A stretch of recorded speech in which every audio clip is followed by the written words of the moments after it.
reading. So if you're dealing with an Aquarius, if you have Aquarius, Sun, Moon, or Rising, you might also want to check that out because the energy feels very similar as it pertains to the love portion of your reading, at least.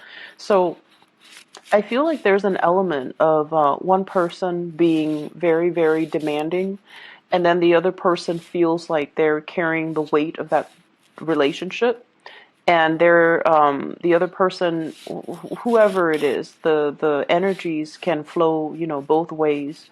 But I feel like one person feels like their their partner is very demanding. Their partner is asking the world of them, and the other person feels, like they're bearing the brunt of the relationship. So whichever side of the coin you're on, it would be meaningful if you're dealing with an Aquarius to check that out. Okay. So the messages that I'm getting through both of these spreads for you is I feel like, a lot of you are no longer bound to unhealthy relationships. A lot of you are choosing to release control in a situation, release partners, release tension, release conflict, and also to kind of let your partner be. That's what I'm feeling. Let them get where they need to be before they can be a good relationship partner for you to invest in. And then I'm seeing this energy here is if a situation has been so conflictual, if a situation has been so contentious, then you don't want to get involved in it because you know in your hearts of hearts that that's the universe's way of telling you that you're barking up the wrong tree, that this isn't the right relationship partner for you, that you're meant for something maybe a little bit better, or you're meant for something else that is not so conflictual and contentious and difficult. Okay, so if it's too hard, a lot of the times, Virgos, you pride yourself in your ability to solve problems, your ability to take care of things, take care of situations, take care of people, and take care of, especially to solve problems when where other people have given up. For you, there's honor and loyalty in that. For you as well, there is a lot of like self-satisfaction in that. But at the same time, I feel like a lot of the signs are pointing you towards the fact that sometimes if it's too contentious, it might not be in alignment with your soul's purpose, and it might not be in alignment with your path any longer. And as a result of that, you kind of need to wash your hands of it because holding on to it tightly or even retaining it, I feel like it's going to prove to be a huge burden for you. Okay. What I'm feeling in this relationship here is you're at a point where things are going really well for you. And this is Aquarius got the same card in the same position, the Nine of Pentacles. This is usually the bachelor, the bachelorette, or somebody that is seen as quite exotic, quite beautiful, quite attractive. And because this is the energy that you bring to the relationship or you bring to your environment, this is you having a lot of financial abundance. Things are going really well for yourself. You don't need another person to take care of you. You're very independent. You enjoy your company. You enjoy, walks outside in nature. You enjoy to spend your time with, really embracing your life and loving your life and enjoying what life has to offer. You have friends around you, you have family members, and these are the kind of like the core pillars of your world. Work is going well, finances are going well. You have people around you that appreciate you, and you're desirable. Not only that, you're comfortable being in your own skin. You're comfortable with the simple things in life. And so the relationships, yes, it's nice if it's there. If not, you're not going to cry over it. And so this is your energy. And as a result of it, when you least expect it, I feel like that's when relationships come in. So for those of you who are single, I feel like, you might be so prosperous and just so independent that it might be a little bit difficult for other people to approach you. But at the same time, I feel like you're not, looking for things. You're out and enjoying your singlehood, and you're at a place where you're quite content with the way things are going in your life. And I feel like Aquarius got the same energy. And the way that your partner, love interest, is coming into the picture is we have the Five of Wands. This is a conflict card, and this is also competition, okay? Having people competing for your attention, or having a partner that is that where a lot of people are competing for their attention. And I feel in particular, Virgos, I feel like a lot of people are competing for your attention. A lot of people see what you have to offer, what you're bringing to the table. Someone who's attractive, who's exotic, who's seen as, being very financially prosperous as well as independent. Of course, people are going to be fighting amongst themselves in order to get into your good graces, and in order to ask you for a date, in order to kind of like vie for your attention. So I see an element here about having a lot of suitors, having people that, gravitate towards you. And I also feel like some people might be doing it in a very, very difficult manner. They might, bring gifts, bring things. They might make a lot of promises that they can't realistically deliver. Okay, so that's one option here with this Ten of Wands. And I also feel for others, they might put other people down in order for them to stand out. So that's more of the extreme narcissist and also egocentric types of personality that you're dealing with, where they are fighting amongst themselves, or they're putting the other contenders, the other suitors down, just so they would stand out. And I feel like, you're not stupid. You see through the facade. You see what they're doing. And I see an element here of fire signs, okay? So Sagittarius, Aries, or Leo. The really, really alpha male, alpha female types of energy that wants to dominate, that wants to control, that wants to stand out, that wants to win you, and they see you more as like a possession, a prize, rather than something that, like a human being. They see you as more of the end goal, and they don't really see you as the person that you are, as an individual, and they might not appreciate everything that you have to offer. If you're dealing with a fire sign who's not like this, then I definitely feel there is conflict, okay? There's conflict here about how much time are you giving to me? Are you constantly at work carrying this heavy burden? Is the distribution of the investment in the relationship fair? There's a sense of estrangement. I feel like they need more attention from you. They need more help. They feel like you're a little bit distracted, and they need you to kind of get your head out of the clouds and really focus on the relationship, what they're doing, what they're bringing to the table. And at times, I feel like they're putting in a lot of the work, and they need you to chip in. They need you to be emotionally available. So if you're at a distance from them, they're kind of struggling alone, and they feel very much alone. And they feel like, even though we're in a relationship, it seems like you're not doing your fair share. It feels like I'm alone carrying this burden, and I've got these rain clouds over my head, and they're not clearing up. So is there any way that you can reach out and help me? So I almost feel like they see you as distracted. They see you as frivolous. And these are not characteristics that I normally attribute to Virgos. But I feel like with Virgos, it seems as if there might be some type of relationship partner that you've had a lot of arguments with. And there's stubbornness, there's pride that gets in the way. So you might tell them to do one thing, and they're like, no, no, no, no, I'm going to do it my way. And their way is not usually the easy or the most, streamlined or the most efficient way, because, you're one of the most efficient signs of the zodiac. You get things done. You have your own system set up, and no one can outcompete you when it comes to productivity, when it comes to, the finding the best practices, finding the shortest route to get the best optimal outcome. You're very good at it, and you tell them time and time again, you're doing it the hard way. Here's a better way. But of course they're not going to listen. So I feel like you're dealing with someone who's got a lot of pride who might also have a big ego, who might also just be very stubborn and they want to go about it their own way, okay?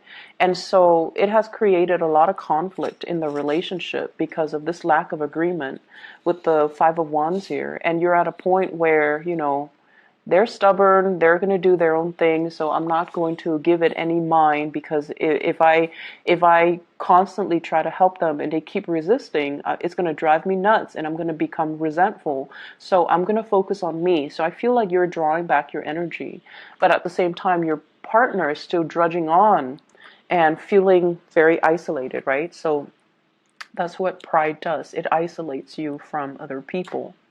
And then I feel like for others of you who are dealing with another person over on this side, we do have the devil, which is somebody engaging in unhealthy habits, unhealthy ways of doing, unhealthy behaviors, as well as the Eight of Cups here. So I feel like a partner has trying to move on from, their past patterns, okay? So if there has been a lot of conflict, they're trying to move away from that. They're trying to steer the relationship into more of a positive light. At the same time, if there has been a lot of conflict in one of your relationships and you feel like you're putting in all the work, then I feel like you're going to cut your losses and you're going to try to move on as well. So this Eight of Cups is about a situation that we invested a lot of time, a lot of resources, a lot of love, emotions, energy, at the expense of our well-being. It might be something that have lasted, 8 months, 8 years, 8 weeks, even 2 months time, for example. And I feel like you understand the toxicity behind it. You understand that it's a carnal desire type of a relationship. And you also understand that it masks a lot of problems, okay? So like the physical attraction is there, the chemistry is there, but what you see on the surface is not really the reality. And it's a situation that can keep you very stuck, or it's a way of doing, or it's a behavioral trait of the other person that you deem is not very positive, is not very enriching to your life. And vibrationally speaking, you're at a point where things are going really, really well for yourself. You don't want to be dragged down with other people's problems and drama and inadequacies, I feel. So you might be dealing with a partner that you're going to be walking away from very, very shortly, mainly because you don't want to be dragged down when you're at this space where you're not very tolerant of people and their immaturities. And I also feel like walking away from things before you become too heavily invested, that's just to, give your all. When you do give your all. But I feel like it does take a long time. Even if you're dating somebody for like a month, you still have that checklist.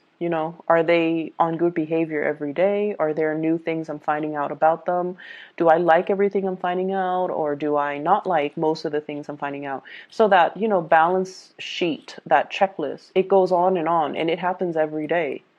And then, like, because you are so practical and pragmatic when it comes to dating, you have this internal checklist that you're assessing, you're grading somebody by every day. And I feel like, it can be 3 months into the relationship when it's that honeymoon stage, right? Like the first 3 months. And the other person might be head over heels in love with you. But I feel like with you guys are still pragmatic. And occasionally you check that list. And I feel like you can withdraw and pull back your energy anytime. Anytime. Whereas the other person might already be head over heels in love with you. And I feel like this is what you're doing. This is like indicative of a very early stage of a relationship where you're still finding out a lot about a person. And you're finding out that they might be very stubborn. They might be very fixed in their ways. There might also be a lot of disagreements coming into the relationship as well. And as a result of it, it's easier for you to cut your losses because it's still new. To you, it's not about the honeymoon stage. It's still relatively new. If you cut your losses right now, you would be able to set yourself free. And then I feel like for other people, you're still dealing with someone that you've invested a lot of time in. And this person is so stubborn.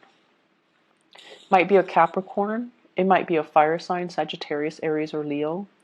And I feel like if there has been conflict it's going to come to an end, okay? Like they're going to try to resolve issues in their own lives. They have a lot of hang-ups.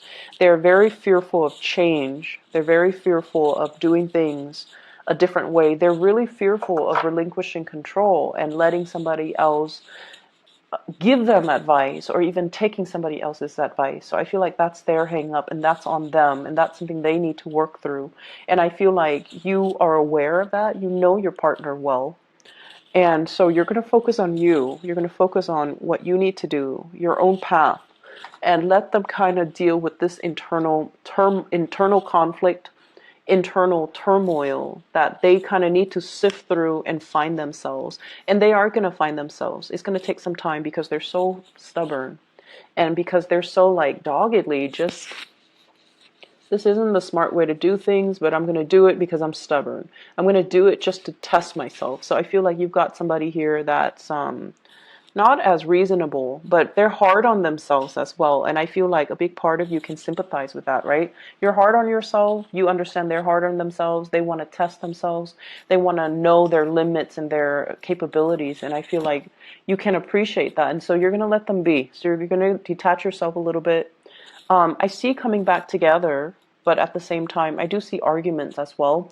So ease up on your partner, okay? Let them deal with their own things. If you tell yourself, I'm just going to focus on me, really take that to heart and focus on you. Don't focus on you and then, have like constantly look over your shoulders to see what they're doing. Because I feel like, you have to be all out of it or all in it. Okay, you can't like, straddle the fence here because then they're going to sense it and they're going to say like you're backing out on your words or you're backtracking on what you have to say. So I feel that energy. Leave your partner alone, let them sort out their things, and then they'll come back to you when they're all better. In other areas of your life here, I feel like this week it's all stubbornness, and honestly it is not coming from you, it's coming from people around you. I see you're dealing with someone that you're communicating with, and I see a distance between you and them. Could be a family member, but this person is so fearful of change, okay? The word I'm getting here is somebody who's a pack rat, somebody that clings on to every little scraps of paper, every candy wrapper, like being a pack rat. It's an emotional response. It's an emotional coping mechanism. So for people that, that hoard, for people that it's not supposed to be rational. Like we look at them and we're just like, what are you doing? But for them, it's an emotional coping skill. And a lot of it is they're fearful of change. They're fearful of the times, the changing of the times.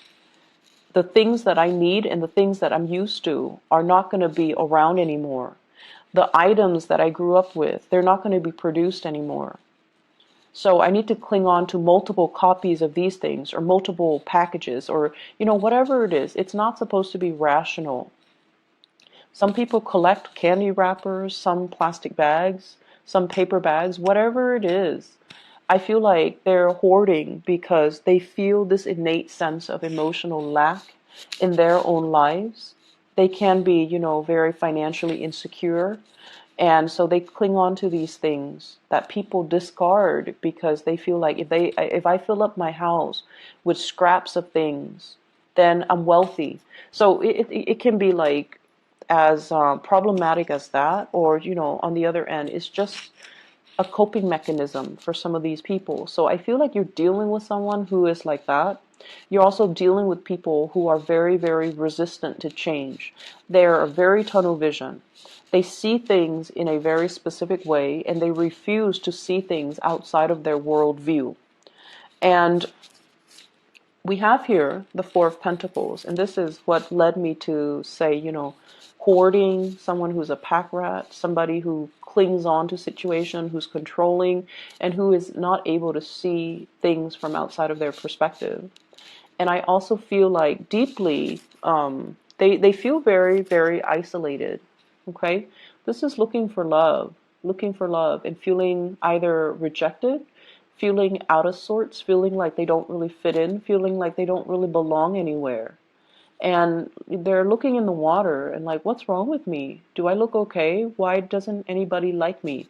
So for some of you, you might be dealing with people that have a lot of deep internal emotional issues, and you're providing the kind of like the analysis, the assessment, or you're providing some type of a breakthrough therapeutic, type of some type of a therapeutic breakthrough, excuse me, for them. You're kind of allowing them to lift the veil and to see reality for what it is. And to see, like, if you're so like clingy and controlling, it's going to be really hard to love you. Okay? And then some people you might notice, they feel that control is about love. I love you, so I'm going to tell you not to do this and do that instead because I want what's best for you. We can't really infringe upon other people's free will. We can advise them, but we cannot prevent them from doing what it is that their heart desires, because it is their path in life. It is their destiny to live to their full potential and exercise their free will. If this is an energy that is manifesting within you where you're trying to control other people and tell them what to do and kind of like run their lives for them, you need to check yourself, because I feel like there is going to be the rebelliousness. Okay, so whatever you're hoping to prevent, like, I want what's best for you, so you cannot do this, you have to do that. And I feel like over time it's going to create resentment. It's going to create a backlash as well. So you want to be very careful about, not infringing upon other people's free will. So I see the element here, and I feel like for most of you, you have enough self-awareness to know that, you're not on the giving side of this energy. You're more dealing with those types of people and trying to make sense of it for them, or trying to reframe and rephrase things so that they can see their behavior as being quite problematic, and, so that they can fix it. So I feel like you're bringing clarity to a situation where there's a lot of fog for the other person. And I also feel there are opportunities here for travel. And this is a little bit more like things that are planned, 2 months in advance, 2 weeks in advance. And I feel like they're not like long term travel, but I feel like there is an energy of expansiveness about it. Okay. So this is like the invisible hands around, working behind the scenes to facilitate travel, to ease travel, or to allow things to kind of culminate and come into the picture for you. And we also have as well the Ace of Swords. This is a really good card that signifies like cutting through the BS, cutting through the fog, cutting through a situation that has been really, really like, for whatever reason, I'm feeling like somebody is taking on this victim mentality, like, woe is me, nobody loves me, nobody cares about me. But they have a lot of issues that's disallowing other people to love them, to care about them. They might have control issues. They might be so selfish that they drive away people that they love, for example. And you're providing the clarity. You're not going to say like, you're selfish, that's why people don't love you. But I feel like you're going to be able to soften the blow a little bit, but at the same time provide them the insight that they need so that they can, really look at themselves in the mirror and make some changes in their own lives. So I feel like this is a week of uncomfortable conversations that needs to be had, but you're coming to it with the right intention, I guess. And because of that, you're going to be able to splice through the problem. You're going to be able to provide really good insights, really good assessment, really good counsel, and, therapeutic breakthroughs for other people. Okay? So good for you, Virgos. I hope the reading is helpful for you. I don't see it being like more than you can bear, because this is something that I feel like you have a gift for. The relationship sector, on the other hand, I feel like the problems come in from the relationship partner, not so much from your end. You're really focused on your own thing. You're really focused on, yourself, building up your wealth and your work. And I feel like that's where you're really thriving. Okay. So best of luck with everything. I'll come back next week and I'll talk to you guys more then. Okay, take care.